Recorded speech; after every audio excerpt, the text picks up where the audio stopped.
up, y'all? It is me again, Zoe, and I am back for episode 3 of Adulteen. And today I got my guest. His name is Dionysius. Go ahead and give them a little introduction. How y'all doing? Dionysius. Excited to be here. First episode, first guest. Oh, yeah. I am very excited. This has been seeing Zoe do her podcast and everything. I'm just excited to be here. Part of the process. You know? Yeah, so D is definitely a part of the mass comm department. He be in the cut. He's got his own podcast. You can tell him about that. Book of Dionysius podcast, Spotify, Apple Podcasts, definitely tune into that. Check that out. Check it out. So, look, today we are going to talk about Black love and relationships. Now, I know this topic is it's a little sensitive. It's a little controversial even. Most definitely. So we really got to get into it. So first things first, I just got to say, first time that I've seen, examples of Black love was definitely in Tyler Perry. Facts. That was definitely my first impression of Black love too. Yeah. What was it? Diary of a Mad Black Woman. Oh, yeah. Those stories and things of that nature. Yeah. I was looking at it as a kid. I'm like, yo, what is going on here? Right. It was definitely interesting to look at it from that perspective. It was always, I guess, stereotypical. Facts. Yeah. Like, it was kind of repetitive. It made me think of, okay, well, when you think about, Black relationships as an adult, you think about, oh, well, the husband's probably going to cheat, or the wife is not faithful, or she doesn't, she neglects her husband, and it's just a lot that goes into it. And I really want to know, how did that impact you as a child, just watching those things? It was interesting to see from my perspective, because it was obviously at a young age I couldn't relate it to media in a standpoint as I can now. But just seeing it from my personal experience of looking at Black love from my grandparents, from my mom, I'm like, this isn't how it looks in real life to me. So it's like, where is this example coming from? Is this how other people have Black love? Because I looked at people in my family, it was different from what I saw on the TV. So it was very confusing. No, I guess for me, because I grew up in a single mother household,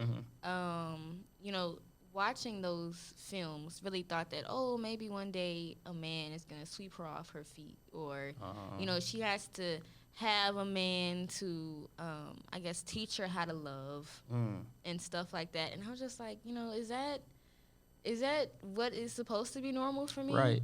I know it's not everyone's experience, but I feel like it has to be a trend. Definitely a trend, yeah. And speaking of single parent, my mom, she got remarried later on when I got older, but it was just me and her for a minute. And seeing those examples of Black love sort of shaped my opinion on when she would be, when she would date or things of that nature, because I would see the things happening in the media. I'm like, hey, yo, like, get away. Right. Because I see how it looks on TV. I don't want my mom to go through that same thing. Right. So it definitely shaped how I would see, people coming into her life and my life. No, definitely. And I just want to get back to the stereotypes thing. Like, why is it when we see, Black films that feature romance, why are we seeing the same repetitive themes? Like, for example, remember when Think Like a Man came out? Yeah. And I'm pretty sure Kevin Hart he wrote it, or he was the producer of it? I think he was a producer. Yeah. So we know Kevin Hart is, of course, a black male comedian. And he makes a lot of his jokes about his personal life. Yeah. And about his past marriage and things like that. So, him making this movie was not, out of the ordinary. But it just seemed like when it came to relationships between man and woman, and on top of that, it was always heterosexual, centered. True. Cis. It was always heterosexual, cis. It was heteronormative. So we only had that representation. And so basically, it was always like a game. Yeah. I get what you're saying. Like, sort of, it wasn't, I would say, not serious, but it was sort of like just going with the flow. It wasn't any real foundation to it, It just seemed like, I guess, men and women had to constantly compete for dominance or respect. And now that I'm an adult, I'm like, is this is this even like accurate? Like, is that something we should be? I think it's interesting to shape it from media, because I feel like a lot of people, especially when they grow up going into relationships, they shape how they want their relationship to happen from the media that they consume. Right. So it's very important. You have to define what you want from a relationship, not separate from the media, because that's entertainment. That's not, I don't think you can apply that to really how you want it in real life, because real life is different from media, you know? So you have to, I definitely think you have to separate that. Absolutely. Yeah. Absolutely. And I think it also goes into another example. Like, I know you've seen the How to Get Married series, right? Mm-hmm. And out of those, 3 or 4 couples, essential couples, they highlight some good things about the couples. But the good things, are they actually good?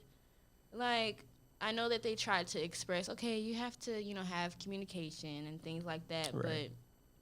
But is that realistic?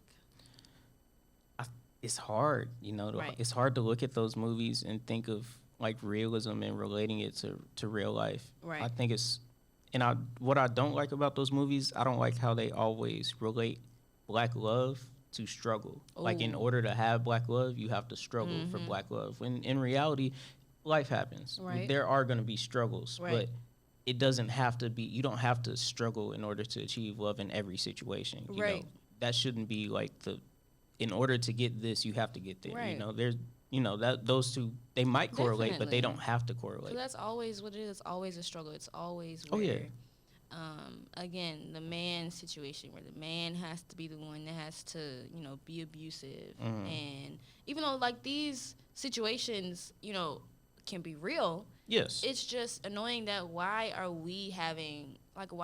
is our image always a struggle? Because you look at the opposite movies, like The Notebook, Titanic, things of that nature. Sure, there's struggles in there, but it's not like the same. It's so gracious and graceful. It's like, they're falling in love. They're meeting each other. They are high school sweethearts, and then they, we don't get that. We don't get that, But and then going back to when I was younger, it's hard to relate that because my grandmother, my grandfather was a high school sweetheart story. They met when they were in high school and were together for 50 years, until my grandfather passed. But yeah, it wasn't. Yeah. Sure, life happened. They were married during the times of segregation and things of that nature. But it wasn't to the point where I relate their love to struggle. Right. Right. So.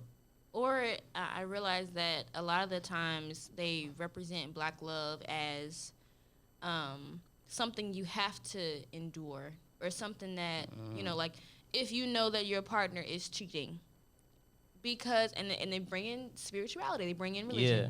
And they're like, oh, well, because God says this, or because, the Bible says this, you have to stay with that person. Or, you have to allow them to, especially as a woman, they're like, okay, we have to put you in your place. It's a lot of seeing of like toughing it out. Yes. You know what I mean? Like, oh, you gotta, just support them through this and that and get there and this and that, when that's not realistic.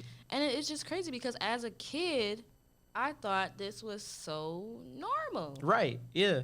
I thought it was so normal, and I feel like it also impacted me because I feel like maybe I'm not a traditional. Maybe I'm just not a traditional person, because I see myself in the future. I really do want to get married, but I don't want children. Okay. Like ever. Yeah. This could change, and I'm focused on that, right? And so I feel like because of the marriage and family representation on the media, because it impacted me so much in a negative way, I was just like, I just want to cut all that out, and I just want to scrap and just make a new path for myself. I mean, how did you feel? How you feel about that? That's I like that, honestly, because especially when you go up to maybe older people and you tell them, oh, I don't want to have children, they'll be like, what? Right. They'll react to that, but it goes back to, in order to define what you want in life, you have to define that for yourself. Don't go with the flow, follow the path of everyone else. You have to find your own path, because that leads to you being in a 30-year marriage not happy. Oh, you yeah. know, Definitely. because you wanted to go with the flow of everything else and what everybody else was doing when that doesn't work for you. Right. You know? Right. I feel like I guess the good thing about our generation, Gen Z, is that we are kind of creating our own pathways. Oh yeah. And we are starting to unlearn, I guess, the toxic behaviors or the toxic traditions of the black community, especially when it comes to relationships. Yeah. And given that, but there is still some toxic forms of representation now when it comes to relationships. Like just not too long ago, Queen and Slim came out, and I guess it's kind of a remix or remake of of course the legendary story of Bonnie and Clyde. Right. But of course they had to make them black, and I guess it was supposed to be part revolutionary or in a way to like there's arguments to say that Queen and Slim was empowering for the black community, but there's also arguments saying that maybe this is again unrealistic, and it's just like why as black people do we have to associate our culture, especially when it comes to love, with crime? Exactly, yeah. And you see in a lot of that, it goes back to just the stereotypes and things of that nature where a lot of people can't relate one without the other. Right. And I feel like we're unlearning and building to, hey, you can have this without that, And going to the examples that we have in media and things of that nature, I feel like it's also detrimental because a lot of people go off of, the celebrity couples and things of that nature. A lot of people base their foundation off of, I want to have a relationship like this person has. I want to have a relationship like this person. And that's fine to want that, but you can't base what you want with a person off of what other people have. Absolutely. And that brings me to the topic of YouTube couples. Oh, yeah. Like that. I mean, what do you think about YouTube couples, really? Some of them are okay, but I feel like a lot of them are superficial when it comes to, when they, I feel like it's two-faced. They're a different person on the camera, a different person off the camera. When they're on the camera, hey, look at my beautiful family. Right. Look at my kids. Right. Everything just seems so perfect. It seems so La La Land-ish, you know what I mean? When in reality, a lot of people don't live like that. It'd be great if people did. Everyone did. That would be amazing. But a lot of people don't live like that. They don't. And it goes back to a lot of these YouTube couples. Fans are of a young demographic. So with that young demographic, they're shaping, they're shaping what they want in a relationship to look like that, And I think some of them are cool. It depends. Can you name one that you like? See, I don't even watch YouTube couples well, like okay, that. I hear about I remember the De'Ara and Ken era. Okay. Do you remember that? Yeah, they were cool. I used to watch them a bit, but again, I realized it's a lot of young children that are watching these YouTube couples. And I remember watching them, and I was like, oh, okay, like, they seem so unique, but then, they end up breaking up, and there was cheating allegations, and it was just a lot. And given that, it's just almost like a reality check. It's like, wow, like, I've been basing, like, my idea of love off of somebody else's life. Real. And when you think about it, think about a person who's like, okay, I'm going to have a relationship just like this. I'm going to build my life just like that. And then they break up. Think about that, like what that does mentally. Like, oh, where do you go from there? Yeah. Because you've been basing everything off that. You don't have any other examples of what the type of love that you want. Right. That's very taxing on the mental. Or let's get into how the couples are feeling themselves. Like, yeah, a lot of couples, not just YouTube couples, but just at least Gen Z couples or influencers, they feel like they have to, I guess, show their love on camera, or it has to be, it has to be televised. you have to always post, or you have to, like, if you don't post, then you don't love that person. Yeah. Or, you know, like, I mean, what do you think about that? We are definitely in a heavily media world now. Right. Everything is shaped around media in the world we live in today. Right. So it can be hard to separate that love from the media because they're both so prominent, you know. So it's like, let's say you're with a person. Oh, why didn't you post me? Right. You remember the Woman Crush Wednesdays? Yeah, days? yeah. Why didn't you post me for this and that? You know, Right. I feel like a lot of people can. It's hard for people to separate those. You know what I mean? Especially in a media world. Definitely. It's like, I think there's arguments for, you know, for and against that point, because I guess, you know, for it, like, it makes sense. Like, a lot of the times when it comes to cheaters, okay, they have the tendency to not want to post the person that they're, you know, in a relationship with. And I get that, because sometimes some people are just private. They just That's are. true. And some people, you know, are not private, but they just refuse to post. And that's a whole different thing. I think that, you know, when it comes to, you know, I guess building a brand off of posting your significant other, I think, you know, sometimes I really feel bad for those couples, because, you know, because once you start building a brand and everyone starts to, you know, you get a lot of fans and they're believing in you. So you start to, I guess, build this fantasy in your mind. You're like, okay, we're the perfect couple, you know, we're da-da-da. But the whole time, you know, you find out that he's cheating on you, and you're like, wow, now I have a brand. Now this is going to affect my money. Yeah. And I feel like it breaks you down even more. And it's embarrassing for some of these couples. Yeah, because your whole life is publicized. Yeah. Your whole life has been publicized since y'all have been together. Yep. And I think it's hard when you are together with someone in that heavily, like, media, you're an influencer, this and that. It's hard to determine, like, what's for the internet and what's actually love. You know? Yep. It's like, oh, are you just doing this for the people? Or are you doing this just because you love me? Right. You know? Absolutely. Absolutely. And I don't know. It just amazes me. Like, I really wonder, you know, what goes through their mind. Because sometimes, like, when they split up, like, for example, with De'Aaron and Ken, when they split up, Ken just, who knows where he went. You know, he fell off. Yeah. And it's like, dang, that's really embarrassing for you. Like, you cheated, and now you ruined the brand. And, you know, but I get there's, again, on the other side, there's couples that stay and know that they are, you know, toxic, and they have to stay because they want money. And it's like, then what do you do? I think I'm a person who believes don't sabotage yourself and who you know you are inside for outwardly worldly things, you know. Absolutely. In my opinion. So if you know it's not benefiting you and it's not serving a purpose in your life, no matter what, just leave it. I don't care if I'm the type of person, I don't care if we're making $10 million a year, you know. I'm not gonna stay in a situation where I know it's not building me up and not bringing me joy and happiness. Definitely. You know? I think it's also important for couples to start establishing their individual brands as well. So that way you don't have to always be anchored to that person. Like, let's say it doesn't work out.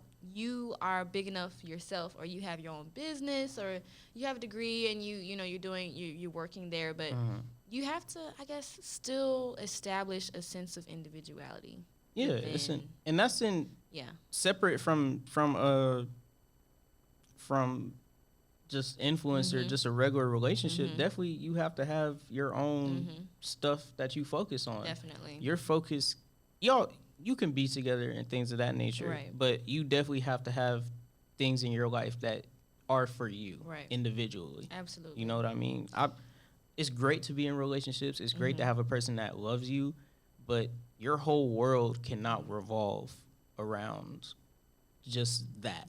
Absolutely. You know, in my opinion. Absolutely. You have to have your outlets. You have to have your own circles. You have to have your own things that you do because hopefully y'all stay together for forever.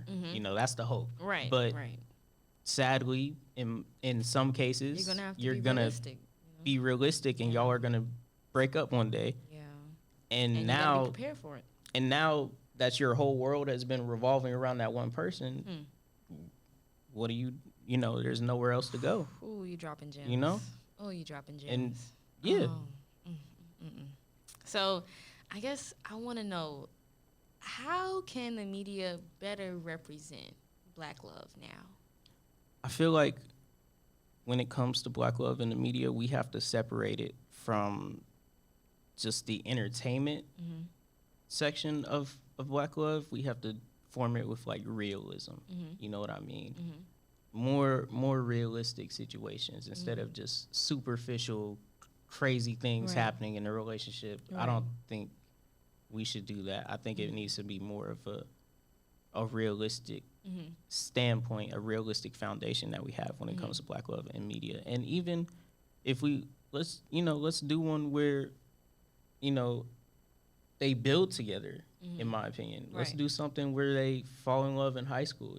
We can have stories like that because stories like that have happened. Yeah, they do. They do. So So it's like we need to make, even though people will say, oh, well, this goes against the stereotype. That's the point. We need to go against the stereotype. Absolutely. Yeah. Absolutely. I agree.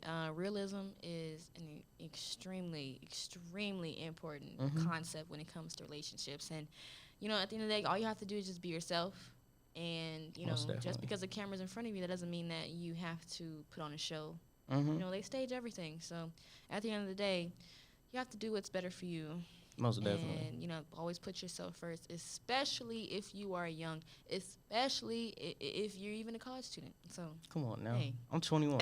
I'm not, Yeah. I'm loving life right now. Just be happy. That's what I'm saying. Thank you so much for joining me on this podcast. Thank you for having me. It was a pleasure. It was great. Thanks, guys, for checking out episode 3. Stay tuned for the next one. But in the meantime, have a good one, y'all. Peace. Bye.